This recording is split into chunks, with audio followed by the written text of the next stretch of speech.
USS Ohio, BB-12, was a Maine-class pre-dreadnought battleship and the third ship in its class.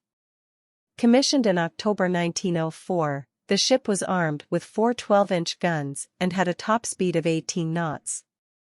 Initially serving in the Asiatic Fleet, Ohio joined the Great White Fleet in December 1907 for a world cruise. Afterward, she served in the Atlantic Fleet, participated in the protection of American interests during the Mexican Revolution in 1914, and later served as a training ship during World War I. The Maine-class battleships, including Ohio, incorporated advancements in naval technology such as smaller caliber guns with smokeless powder, stronger armor, and water tube boilers.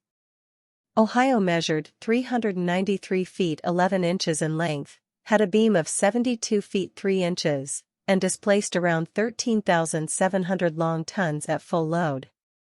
Its power came from two-shaft triple-expansion steam engines, providing a speed of 18 knots. The primary armament of Ohio consisted of four 12-inch guns in twin turrets, with a secondary battery of 16 6-inch guns placed in casemates. It also carried smaller caliber guns for defense against torpedo boats and torpedoes in its hull. The ship had thick armor plating, ranging from 6 to 12 inches, protecting vital areas.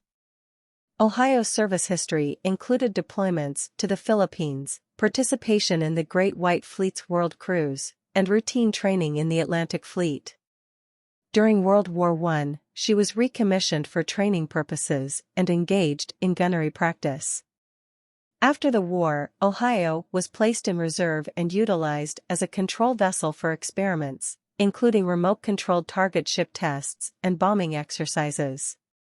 With the implementation of the Washington Naval Treaty in 1922, which called for reductions in naval armaments, Ohio was decommissioned in July 1919 and eventually sold for scrap in March 1923.